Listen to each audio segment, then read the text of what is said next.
पता नहीं क्या क्या आरोप लगाते लोग मेरे पे कि हनुमान जी के पास तो इतना पैसा है, ये है वो है। अब आप बताओ 2015 मॉडल गाड़ी लेके घूम रहा हूँ, कई बार बंद हो जाती बीच में, पता नहीं आपको। मेरे साथ घूमने वाले सारे कहते हैं, सरपंच साहब तेजाराम जी कह रहे थे कि साहब कोई गाड़ी बड़ी ले आऊँ क्यों, तो बताओ सही तो बिजली नहीं भरे जा रहे पूरे मेरे से।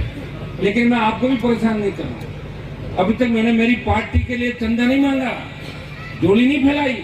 वो ये नहीं कहते कि हनुमान चंदा मांगता घूम रहा है। बाकी बीजेपी भी चंदा ले रही है, कांग्रेस भी ले रही है, इलेक्ट्रोल बॉन्ड ले रहे हैं।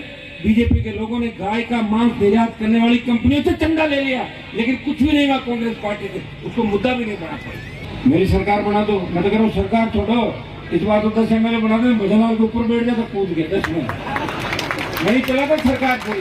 10 ही नहीं बनाया आपने, एक ही मुश्किल से वेंटिलेटर में डाल दिया था। अब खाली बातें करके नारेबाजी रील बनाने से काम नहीं चलेगा, रियल ये काम हमें करेक्ट करना पड़ेगा। अपने स्पीकर के अंदर मैं पुलिस के खिलाफ नहीं, लेकिन पुलिस हमारी शादी के अंदर जाती है और हमारे लोगों में लाठीचार्ज करती है, और वहां का एसपी कहता कि मैं शादी नहीं होने दूंगा। मैंने कहा तेरे में दम है क्या, या भजनलाल के रोक के दिखा शादी। मैंने कहा मैं नहीं आ रहा हूँ, ये बच्चे आ रहे हैं। वो 100 बच्चे खड़े रहे, शादी भी करा दी, अपने गीत भी बजा दिए, घोड़ी पे चल रहे हैं दूल्हे दुल्हन, और सारा काम बढ़िया हो गया। पर देख लिया आपने स्पीकर का तो नाम चल रहा है राष्ट्रीय लोकतांत्रिक पार्टी का झंडा लेके, और एक बयान कोई दे देता है राजस्थान के अंदर कि RLP वाले आ रहे हैं, तो सरकार की सूसू निकल जाती है। बता रहा हूँ आपको। तो जब तेजा जी के मंदिर की मूर्ति को तोड़ा जयपुर के अंदर, तब जोधपुर नागौर के लोग नहीं गए थे मूर्ति बचाने। जल जला गया था जयपुर की सड़कों पे, जयपुर के बच्चे थे तो पुलिस से भिड़ रहे थे, देखा आपने वहां पे। तो अपने आप वीर तेजा जी महाराज खुद ये चाहेंगे कि राजस्थान की सत्ता पे किसान कौम का कब्जा हो। ठीक है, मुझे भी पता है मैं कितना बर्बाद हो रहा हूँ, पूरी जवानी बर्बाद कर ली मैंने। हाँ, MLA MP बना भी लेते हो, हार जाते हैं, जीत जाते हैं। क्या मेरा मन नहीं करता कि मेरे सामने 2-2 कोटी के लोग सायरन बजाते हुए मिनिस्टर निकलते हैं, जिनकी कोई औकात नहीं, वो मेरे घर के सामने निकालते हैं। लोग कह रहे मंत्री जी आ गए, मंत्री जी आ गए। अरे इनकी औकात क्या थी? ये तो मेरे से टाइम मांगते थे 10 साल पहले। समय समय की बात है, या तो मैं सरेंडर करूँ, मंत्री बन जाऊँ, लेकिन मैं रह नहीं पाऊंगा, मैं सरेंडर कर नहीं सकता। मैं चाहता हूँ कि सत्ता पूरी आपके हाथ में आए, तब ये आदेश हो। मैं कह रहा हूँ अब की बार अगर 10-15 MLA में पढ़ाया जाते, थोड़ा सा सोच लेते आप लोग, मुझे समझ नहीं पाए। सारे हनुमान बेनीवाल बढ़ के घूम रहे थे, ठेका ले लिया आप सब। कोई कह रहा मेरे कहने से बिलेरा गति कर दे दो, कोई कह रहा भोपाल तक मैं जीता दूंगा, ये लूनी मैं कर लूंगा। क्या जीता जाएगा? नौकी तरह कर लिया आप लोग। क्या कर दिया? मुझे अकेला छोड़ दिया, और लास्ट में 6 करोड़ बच्चे, उनकी भी हवा निकल दूंगा, हवा निकल पड़ेगा। कोई नहीं पूछ रहा भाई। कभी कभार गीत गाए जाते हैं, एक हवा चली कि वो किया, और वो नौकी तेरा वो निकल गई हवा, ऐसी ही चलती है। हमें को भजनलाल से दुश्मनी नहीं, भजनलाल से मेरी क्या दुश्मनी है?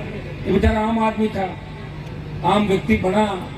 ये तो वसुंधरा को तकलीफ है, उन नेताओं को तकलीफ है जिनके बाहर ये खड़ा रहता था, वो CM बन गया और वो बेचारे बाहर खड़े हो गए। मुझे क्या तकलीफ? मैं तो भजनलाल के, मेरे तो कोई संबंध है। मैं तो जब मेरे जमाने में नेता था, भजनलाल को जानता भी नहीं था कौन भजनलाल। फिर बीजेपी छोड़ के बाहर आ गया, उसके बाद भजनलाल होते, रामलाल हो, मुझे वहाँ क्या करना? मुझे खुद की पार्टी, मैं रोज मेरी पार्टी का कुछ विस्तार करता हूँ, बनता हूँ। वही सबकी अलग अलग पार्टियाँ होती है, और सब अपनी पार्टी के बॉस होते हैं, सब अपनी पार्टी के अध्यक्ष जो बैठते हैं। और पार्टी मीटिंग में तो राहुल गांधी वही बैठता है, मोदी भी वही है, नड्डा भी वही है, हनुमान बेनीवाल भी वही बैठा है। हाँ, किसी का 1 MP है, किसी के 6 है, किसी के 150 है, किसी के 200 है। तो मैंने तो आपका सम्मान बढ़ाया। मदना साहब ने अलग पार्टी थोड़ी बनाई थी, उनके तो ऊपर बैठते थे गांधी परिवार, वो तो यहाँ नीचे बैठे थे जयपुर में। मैं तो दिल्ली के अंदर बैठता। नाथुराम जी ने नहीं बनाई पार्टी, बदली थी, 40 पार्टी बदली नाथुराम जी ने, एक दिन में 3 पार्टी बदली। मैंने कभी पार्टी बदली नहीं, बदलते ही नहीं बना ली। तो ये नहीं कहते कि उधर घुस गया, और मैंने समझौता नहीं किया। बीजेपी मेरे पीछे भागी थी और मैंने बीजेपी को छोड़ा, तो कांग्रेस ने हाथाजोड़ी की कि आपको 2-3 सीट देके, धोखा देके मेरी सीट ली, बाड़मेर को ले गए। और कांग्रेस को मेरी जरूरत थी, और कांग्रेस 11 सीट पर, कांग्रेस से मैंने राइट नहीं किया चुनाव के अंदर। कांग्रेस की क्या स्थिति हुई? 4 जगह जमानत जब्त हो गई राजस्थान के अंदर कांग्रेस पार्टी की। कांग्रेस के अंदर भी कोई ताकत नहीं, ये हमारे बच्चे ही है कांग्रेस के अंदर, जो कांग्रेस के NH यूथ कांग्रेस को मजबूत कर रहे हैं। बच्चों, भारतीय जनता पार्टी आपकी दुश्मन है, लेकिन कांग्रेस भी उतनी बड़ी दुश्मन है जितनी भारतीय जनता पार्टी। इस बात को भी याद रखना।